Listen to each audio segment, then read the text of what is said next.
Awesome. Well, we are super excited to have you join us this evening. Hi, my name is Terrence Patterson, and I am the CEO of the Memphis Education Fund. And I'm a native Memphian. I've worked in public education over a decade. I've served as Deputy Chief of Staff at Chicago Public Schools, and I've also been the Officer of New Schools at Chicago Public Schools, as well as been an advisor to local and national philanthropy in public education. Founded in 2015, the Memphis Education Fund is a 501c3 nonprofit organization that focuses our work on improving public education in Memphis and Shelby County. And we do this work through public advocacy and sharing our data and research for smarter, data-driven decision making. We host community meetings like this meeting tonight, and we also engage citizens to talk about the most pressing issues in public education. And our work is always rooted in the data, and we do the hard work of sifting through, compiling, and organizing the information for the students and families in Memphis and Shelby County. And at the Memphis Education Fund, we power two important platforms for our community. First is the Memphis School Guide. And this is your one-stop shop for information on all of the public schools in our community. It's updated on a regular basis, and it has useful information about each school to help parents and families make the best decision for their students. Second, we also host the annual State of Education in Memphis report. This report is typically released in the summer after spring testing has begun, and it gives you a thorough insight into academic performance and key policy issues that are facing our public education systems across Memphis and Shelby County. And to be honest, it puts education in context, much like today's presentation, in context with the rest of the issues facing our communities, our neighborhoods, and across Memphis and Shelby County. And so this evening, we are excited to share and present our analysis of the recently released TN Ready and TCAP academic performance data for the 23-24 academic school years. And this is a follow-up to that State of Education in Memphis report. And the presentation will feature a place-based approach to analyzing the academic data. It's a unique way of looking at data squarely focused on all of the students attending public schools in the geography of Memphis and Shelby County Schools District. We believe this analysis requires this type of approach and an innovative approach because the public education landscape in Memphis and Shelby County is complex. There's lots of schools. There are multiple authorizers of public schools. And so it's way more important than just where your kids or your nephews or your grandchildren or nieces attend school. It's about all of our students, no matter what type of school they attend. And in fact, we've broken down those types into 4 categories: zoned MSCS schools, MSCS optional schools, open enrollment charter schools, and achievement school district schools. So first, the zoned MSCS schools. These are your traditional neighborhood district schools, the traditional school where students attend based on where they live. Second are the optional schools. Those are the district schools, the public district schools, that have selective enrollment policies and typically require that students score at a certain level on an academic test for admission. Next, we have open enrollment charter schools. Open enrollment public schools that any student can attend regardless of where they live. And lastly, the achievement school district schools. These are charter schools that are operating schools through the state's turnaround program.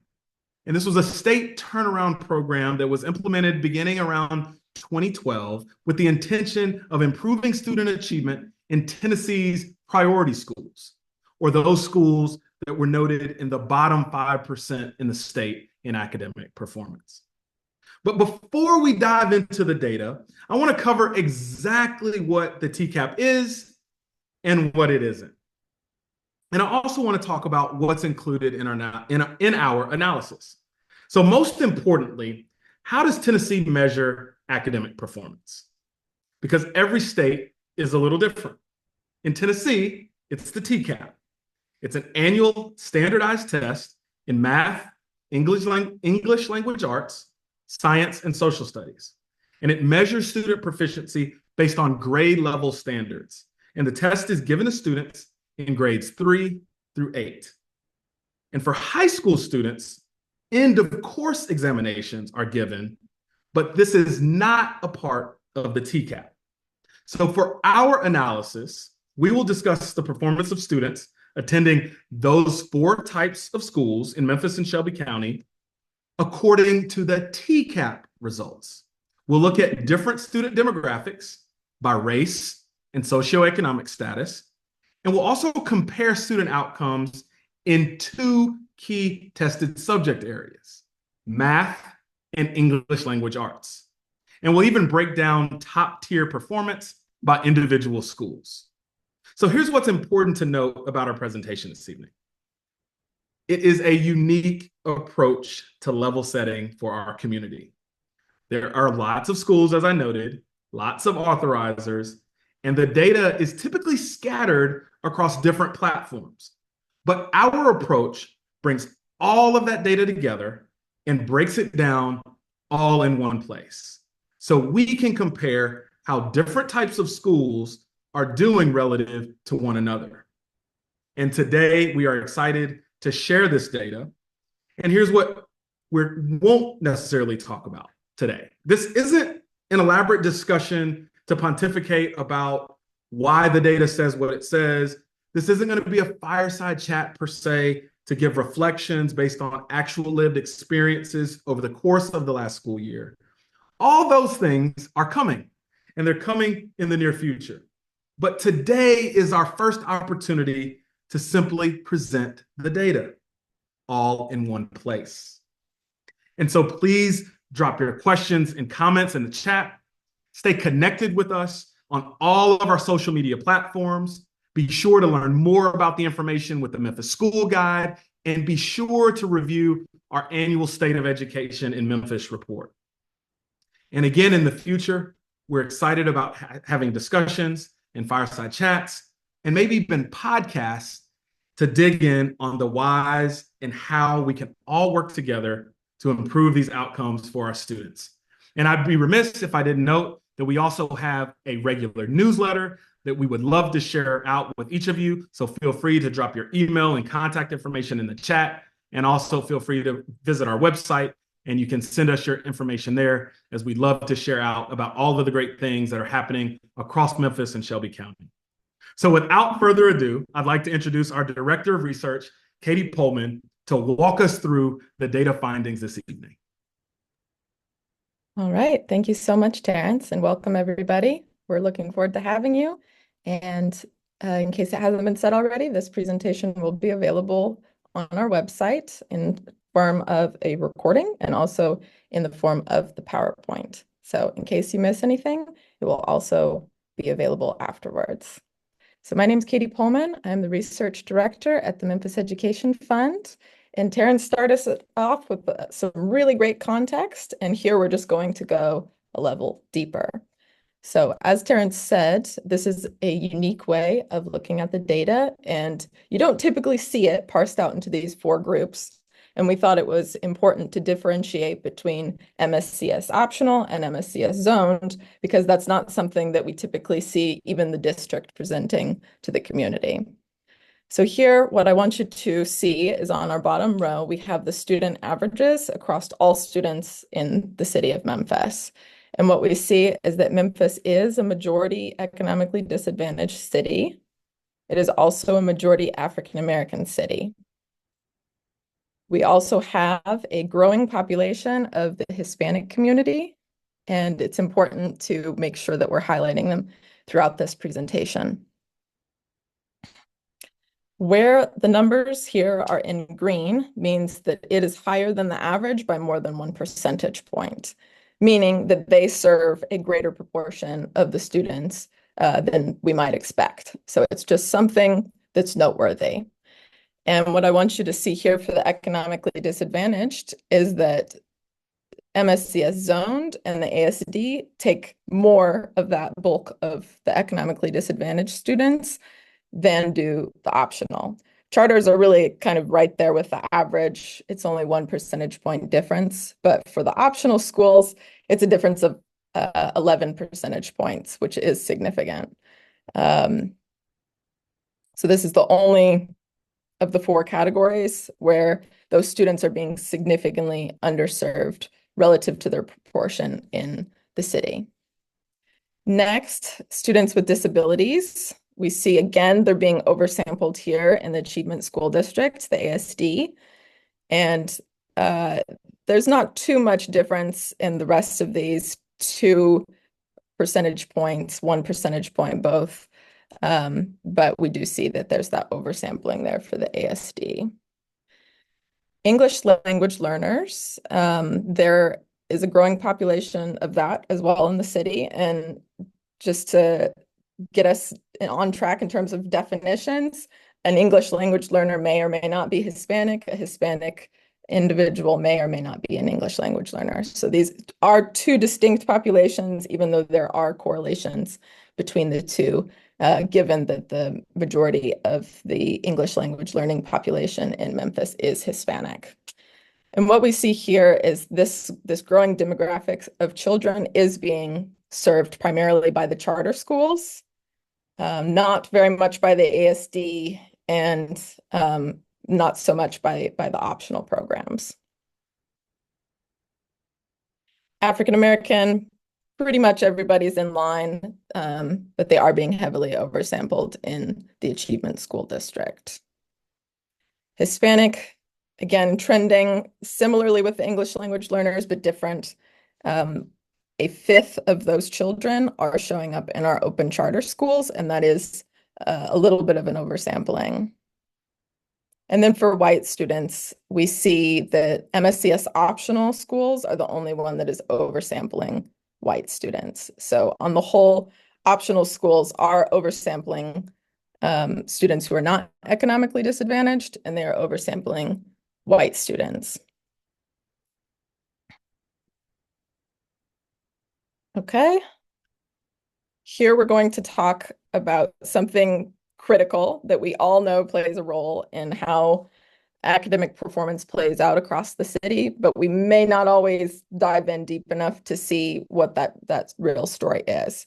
So we're going to get into a bit of that, but then we're also going to explain some other factors later in the presentation. So this graph shows the correlation between academic performance and the percent of children in the school who qualify as economically disadvantaged. So here you can see the average in Memphis is 60% of children who are served by the public school system do qualify. And I believe Ben is dropping in the chat the definition for economically disadvantaged in case you're wondering about that.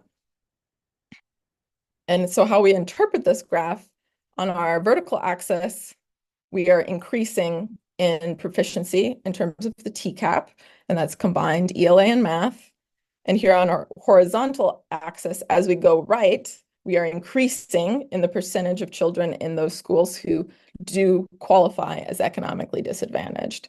So we see on the whole, this trend line here in black shows that the higher economically disadvantaged you are, the lower your proficiency scores will be. And before we dig into each of our 4 subgroups, I am just going to highlight some of our outliers here to show you just how stark these differences are.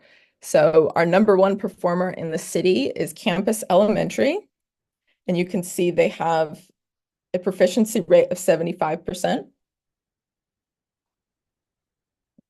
And an economically disadvantaged rate of 6%. So again, here's our average in the city, and they are way over here in left field in terms of being below the average. Now let's look on the other side of the spectrum. We've got Booker T. Washington with an economically disadvantaged rate of greater than 80% and academic performance in the single digits. So that's really a tale of two cities. That is a vastly different performance, vastly different economic situations for those children.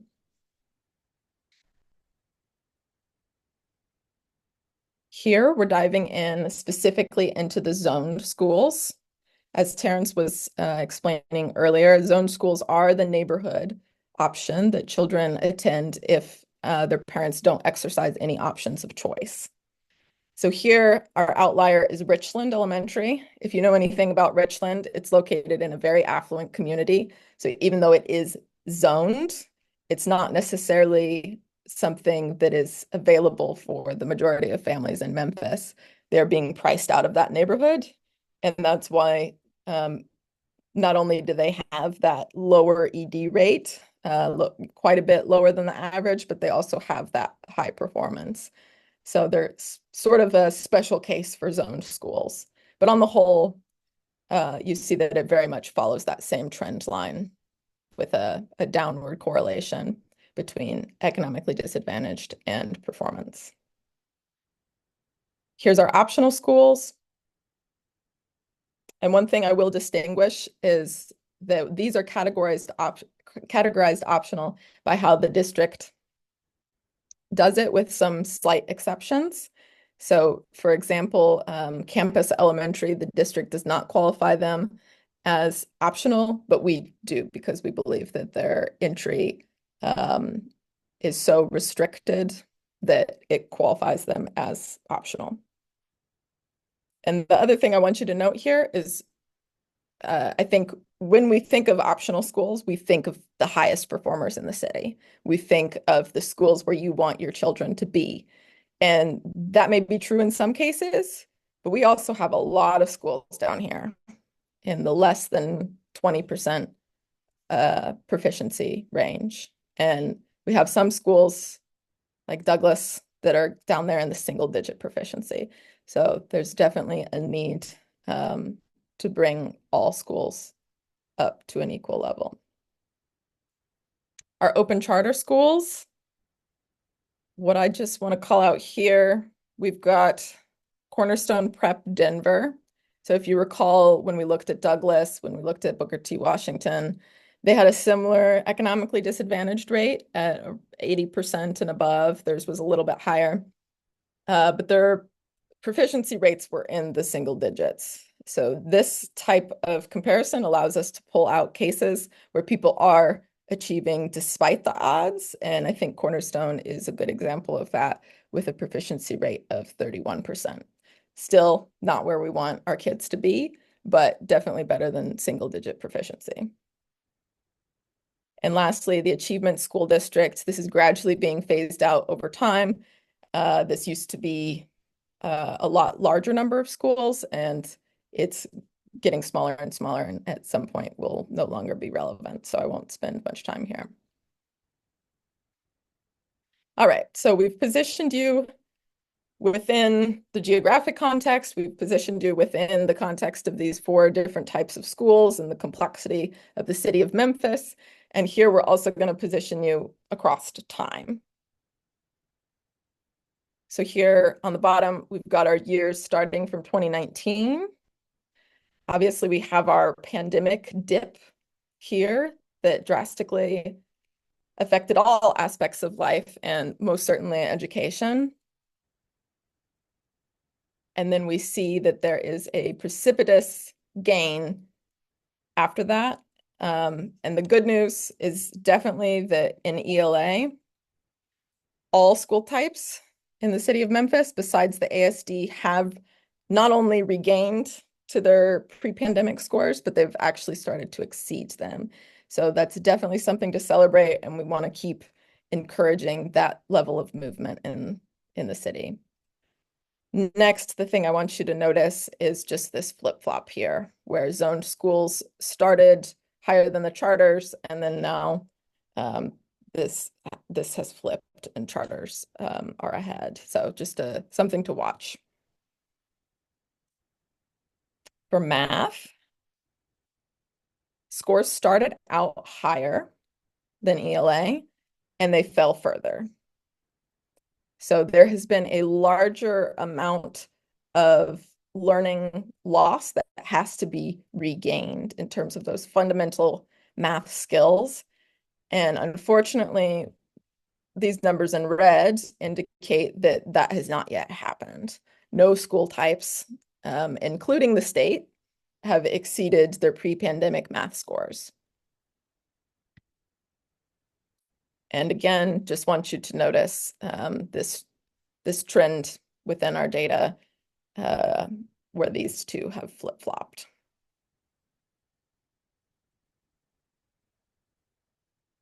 Okay. Here are just a really simple graphic to get in your head what are our TCAP performance scores. And even at the state level, which really should not be the bar because that bar is also low with only 38%, close to 40% of students meeting or exceeding their grade level goals for math and ELA. And then as you go down these categories, that gets smaller and smaller. So this might be bringing up a question for you. If only 40% of kids in the entire state of Tennessee are meeting or exceeding on this test, is the test just bunk? Should we throw it out? Is it useful metric for understanding how our kids are doing? And I think my answer to you is, of course, all tests have problems. It's not a perfect solution in terms of measuring academic progress, but it does give us insights. And here you can see that although the bulk of schools across all of our categories do fall below that state average, we do get schools that are performing significantly higher. So again, Campus Elementary getting that proficiency rate of 75%. We see Richland 73%, and these handful of other schools falling just behind them. So performance is possible, and it's something we have to take into account from a systemic lens, like not only the education piece, but also our societal piece. What is fundamentally different between those types of schools?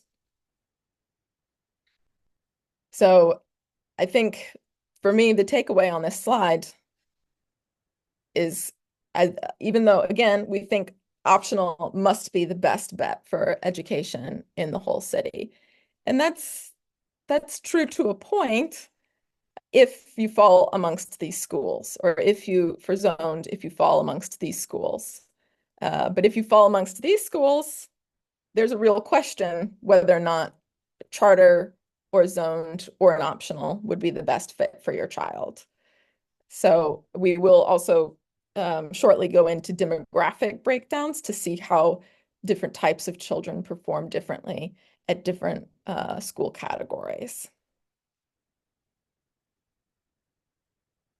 Okay, here again, our optional schools. We've separated them out and from our zoned and our open charter because they do have that inherently exclusionary aspect where children have to test in.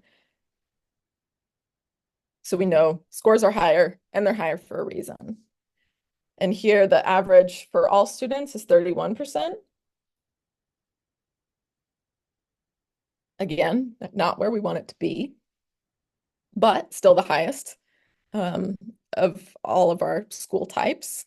And we see that there's a vast disparity between how children perform within each school type. So at the 8%, we have students with disabilities.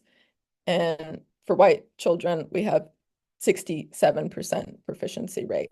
So this really shows the need to have more targeted investments in all children in the city of Memphis. So that's for ELA. Now let's look at math. The reason why you're seeing some blue pop up here is because this is an instance where optional schools are not the highest performer for those children in the city. So again, back on ELA, it was all orange, and then there was a tie here. For math, we're seeing a trend with Hispanic students where charters are serving them better than the optional schools. A little bit of a difference here, but not very much, at only 1 percentage point. English language learners, interestingly, it goes charters first, then zoned, then optional. So they're not the best option for English language learners, and they're not even the second best option. Students with disabilities, again, very small difference, but perhaps a trend to watch for the charters. So now let's just look at zoned and charters. And this just drives home our point for the ELA. Again, vast differences between how students with disabilities are performing, and then scores edge up, edge up, edge up until we get to white students at 50 and 55% proficiency. What we see here is that there are 4 instances where charters are outperforming the zone schools by more than 1 percentage point in ELA.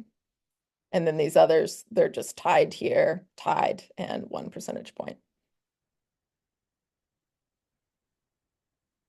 For math, that trend continues and even improves a bit more for charters, where for pretty much all demographics, they are scoring higher than children in zone schools. So if you are a parent of children that fall into these demographics, then for math in particular, your child may be best served at a charter school. Okay, so that gives us a really broad brush amount of context. And now we're going to go into the top 20 performers in the city. And we're going to start with just the scores, and then we'll layer on more pieces of the puzzle as we move forward. So the first thing I want you to notice is that even amongst the top 20, and we have more than 220 schools in the city of Memphis, but even within the top 20, we have a 29 percentage point difference in performance between our number 20 school and our number 1 school. For ELA, it's even higher, 49 percentage point difference. So again, even within the top 20, we're seeing almost a tale of 2 cities. Let's layer on some more context. Our first layer is race and ethnicity, which we've put here in the upper right-hand corner. And the letter designates if there's a clear majority within that school, and then what is the race ethnicity group that is the majority.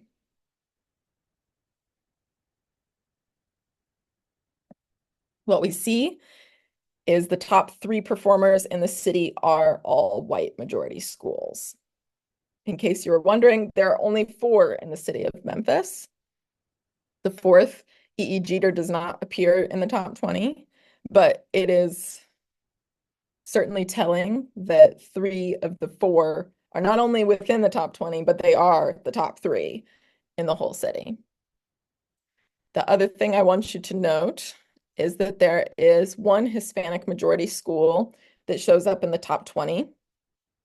And you may be surprised to know that there are actually 20 Hispanic majority schools in the city of Memphis. So again, serving that large and growing population of Hispanic students. But there's only 1 school that shows up in the top 20, and that is Compass Hickory Hill, which is a charter school. Okay, let's add in our economically disadvantaged layer. Our first bar is between 0 and 25% of the student body qualifying as economically disadvantaged. We see that our entire first row is knocked out by that bar. Our next tier is less than 50%, but greater than 26%. And that pretty much takes up all of the rest of our schools. There's only one here that does not fall into that tier. So let's go ahead and see it. Our last tier is greater than 50%. So the majority of children in that school qualify. And there are only 5 in the top 20 for which that is the case.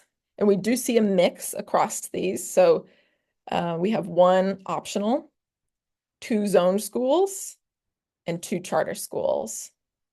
So they are doing an exceptional job in spite of the challenges of bringing their kids up into the top 20 and beating those odds.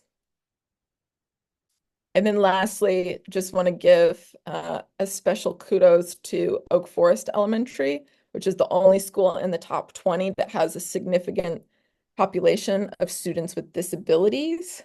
1 out of every 5 children in that school is a child that has some type of disability.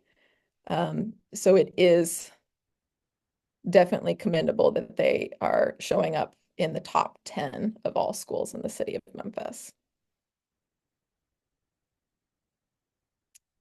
And then here we have our map.